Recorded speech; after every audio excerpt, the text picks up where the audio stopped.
Hello YouTube, it's your boy Nathan coming to you to do another recap video. Today we are talking 90 Day Fiancé The Other Way, Season 7, Episode 1. C'est la vie or something in French. So yeah, I don't know what that means or whatever, but we're just going to get on into it.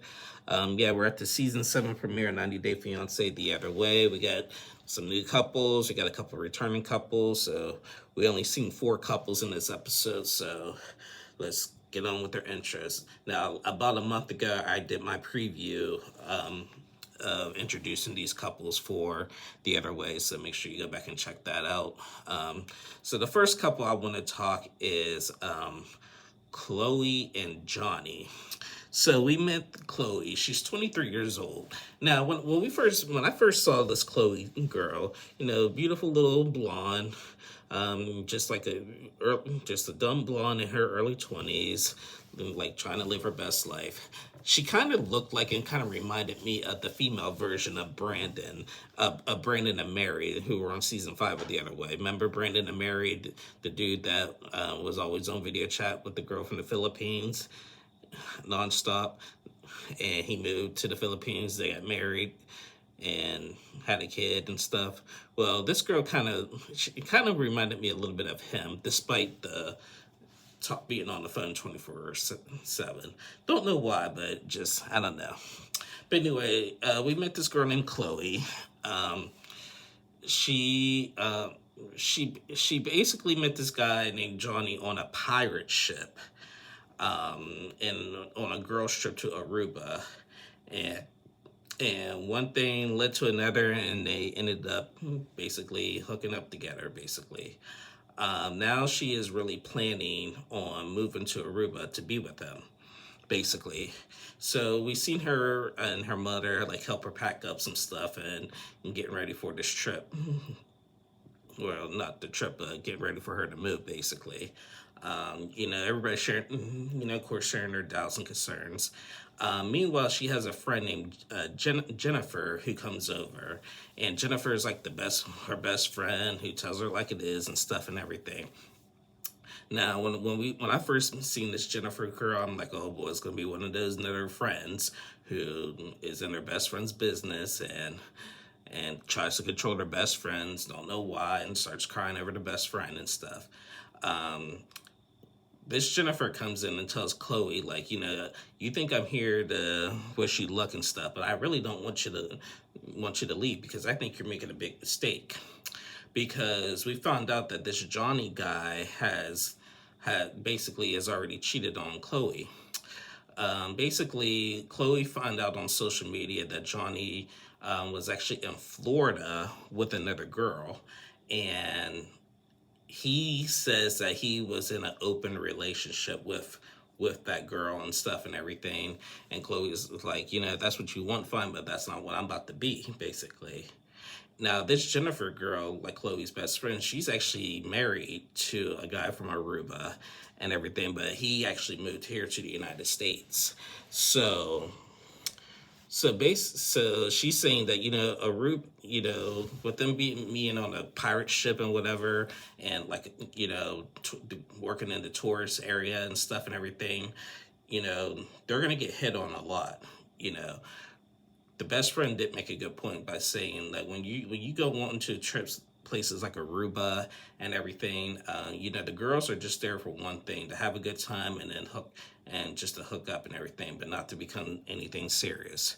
So she's concerned about her friend, but her friend's just like, she's still going to do it.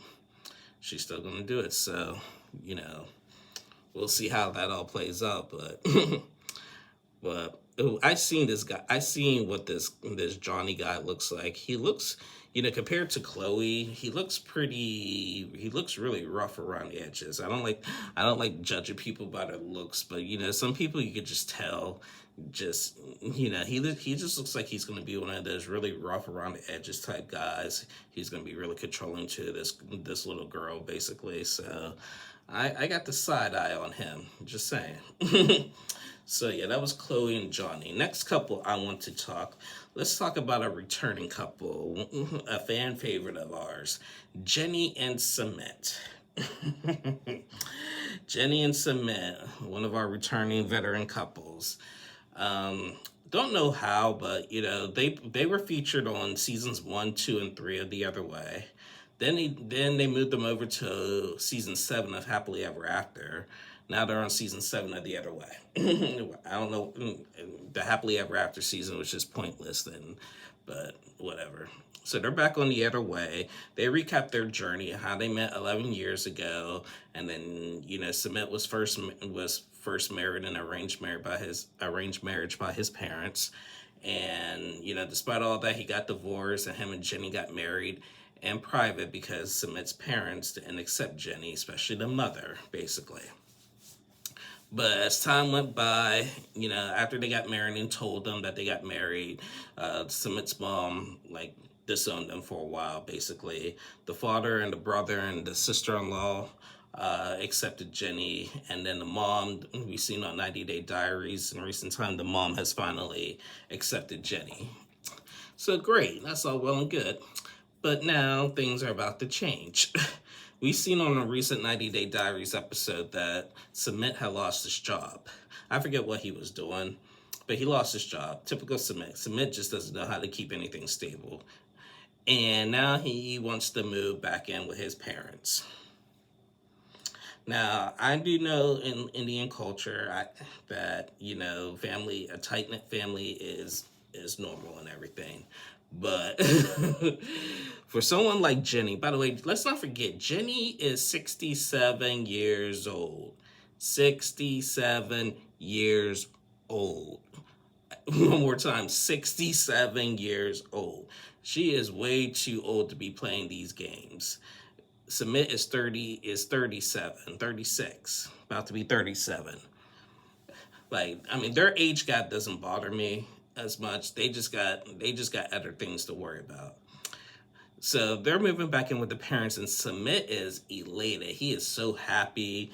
He is more happy about that than anything in his life to move back in with his parents. So we've seen Submit get his haircut, get his trimmed up and everything. His mom, I think her name is Sadhna, was there. She tried to cut. He has really long hair now, and she wanted to cut. And Jenny was like, we ain't gonna be doing that. We're not gonna cut his hair.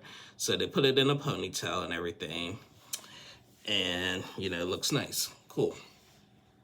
So then we seen them in preparation of this move back to the parents' house.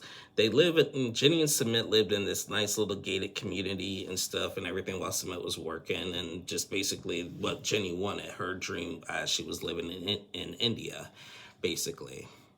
Now that's all going to come to an end because they now lost it. So they all go out to, the whole family goes out to, out on the street and to the market and stuff just to get some stuff for the house and everything. And we've seen Submit and his brother and Submit's sister-in-law and Jenny all go out. Jenny and the sister-in-law's her name was Cherie. They had a conversation, and when Submit's parents were not accepting of Jenny, they really loved Cherie. They treated Cherie like her own and everything. But I guess Cherie and her husband Amit, Submit's brother Amit, and they also have a kid. They also live with the parents now too. And now Cherie and Submit's mom do not get along because Cherie said that Submit's mom said that she doesn't do anything around the house. She doesn't help with anything around the house. And she says she does and she tries, but the mom is just really disrespectful and just always has everything had to be her way at a certain time and everything. It's they just don't basically have that freedom, basically, with this mom and everything. So Jenny was like, don't be scaring me like that and everything. Meanwhile, Submit and his brother are talking, and they were saying, "Oh yeah, Cherie was the favorite daughter-in-law. Now Jenny right now is the favorite daughter-in-law. Now, why are we playing favorites?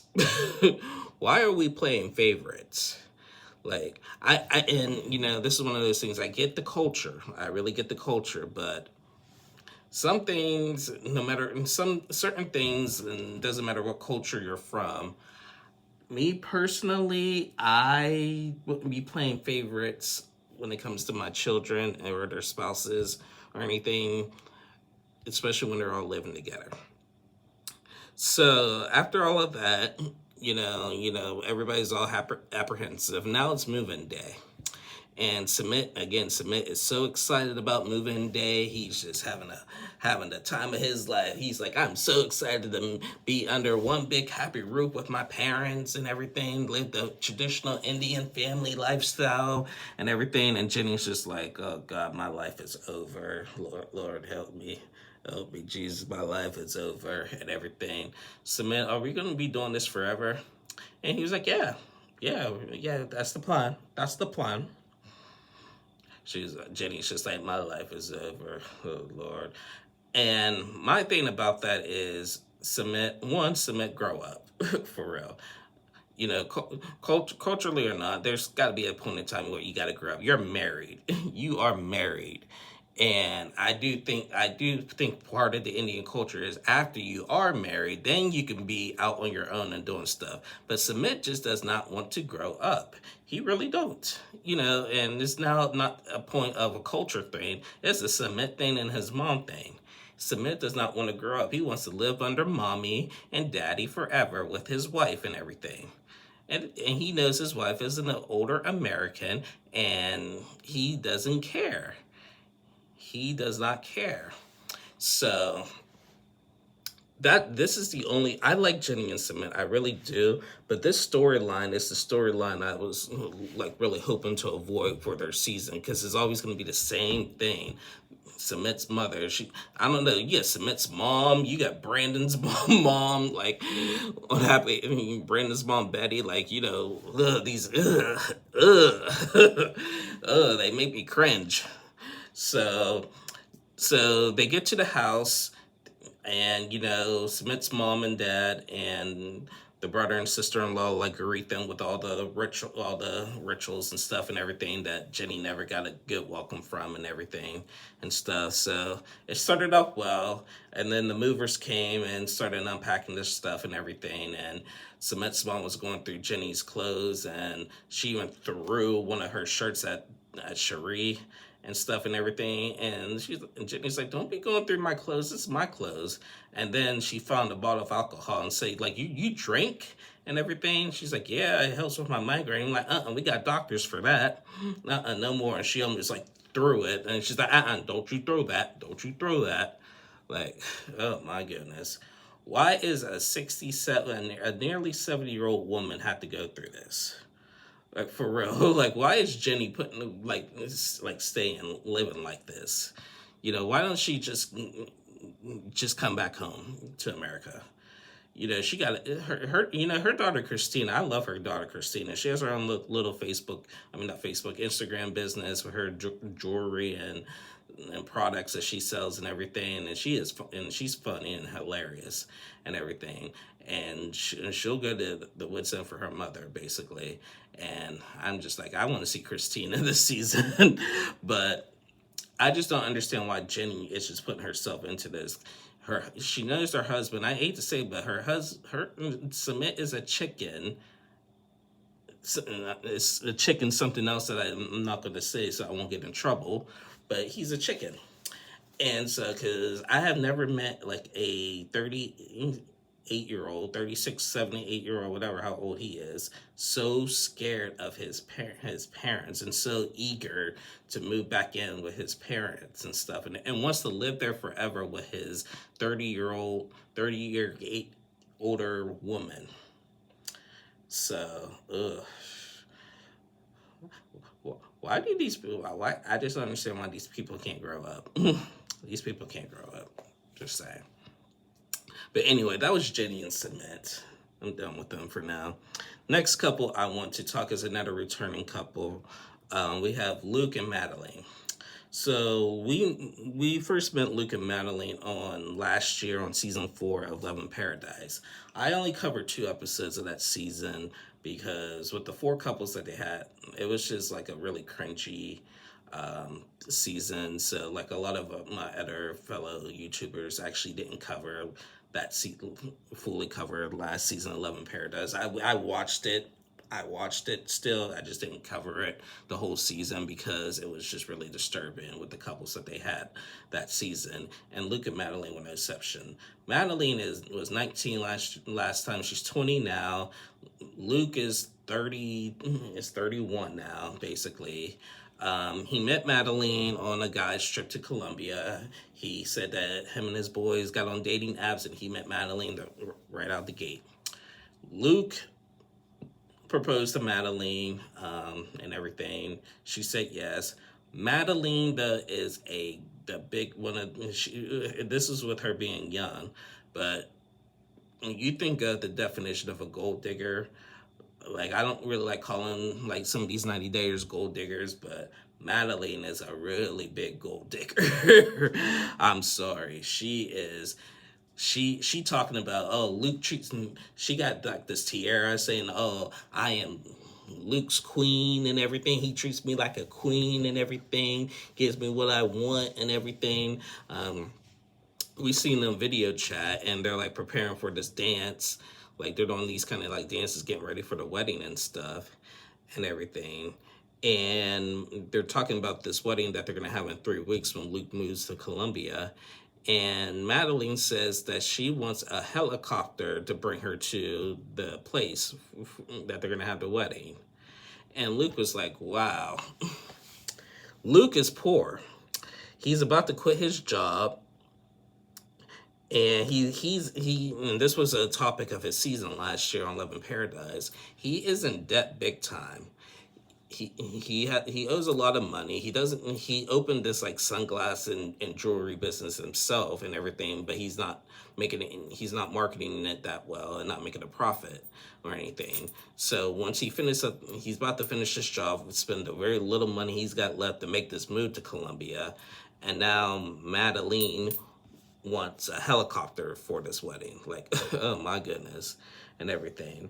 And then, they're talking about that and everything, and she just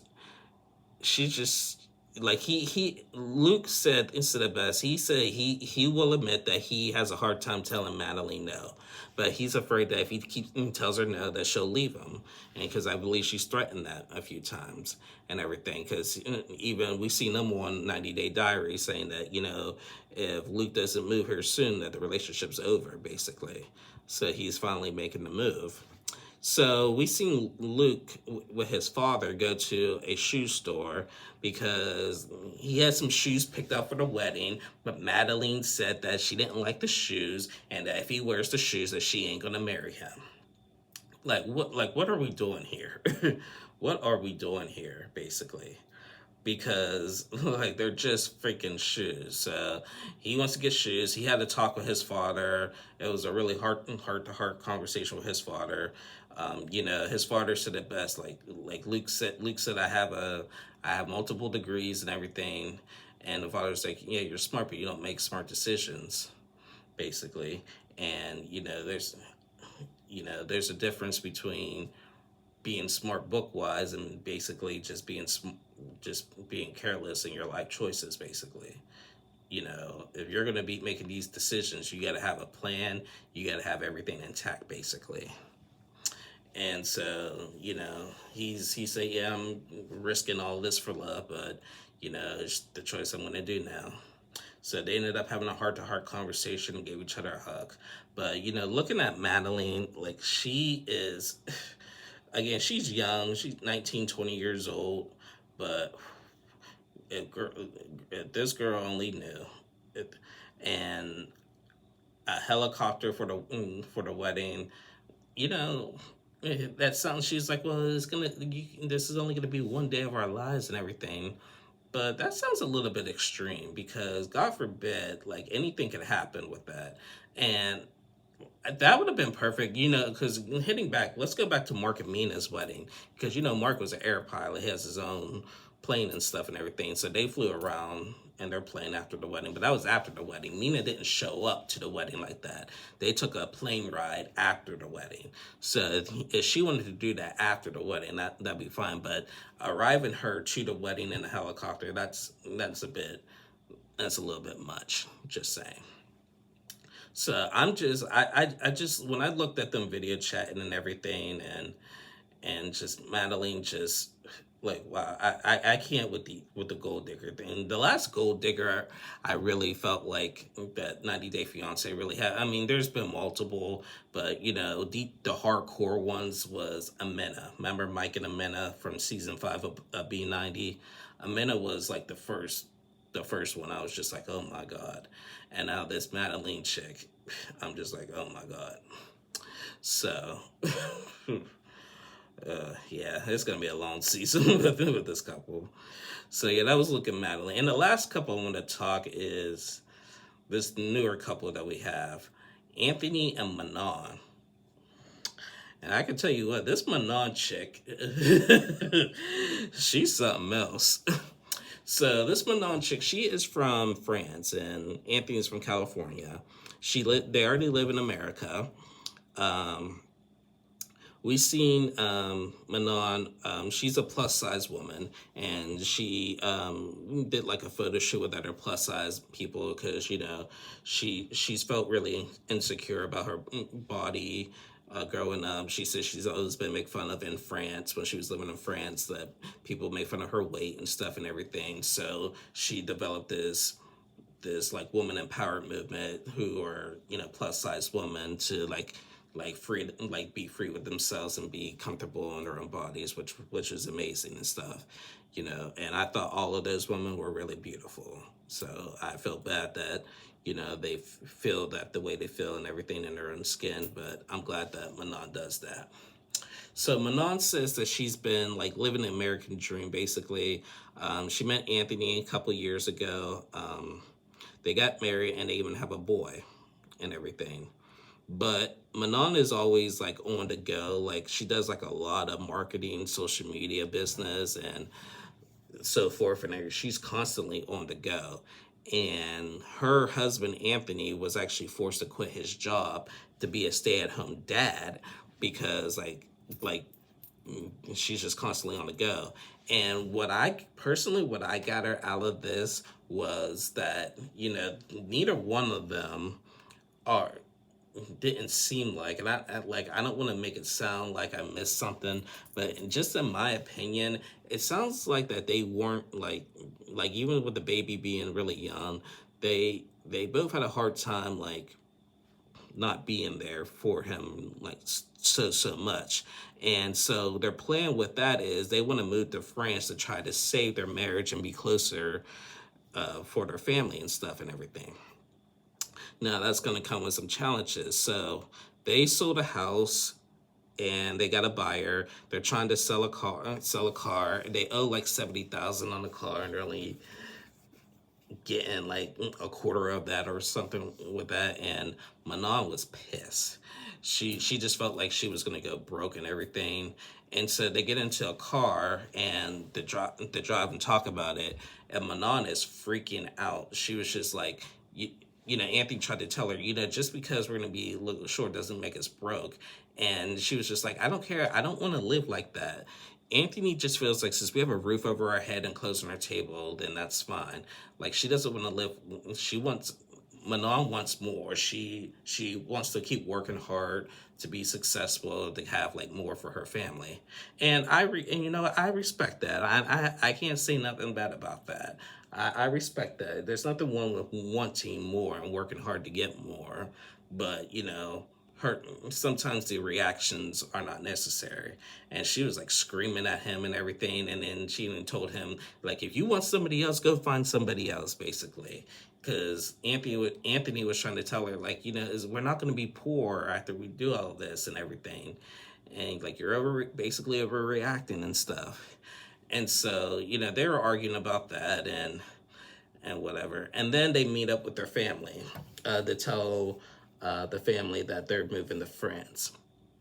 They met with their mom, the dad, and the sister, and the sister's husband and everything. in the backyard. And for the most part, everybody seems supportive of them moving to France, like to try to save their marriage and stuff and everything. Now, then here was a big problem.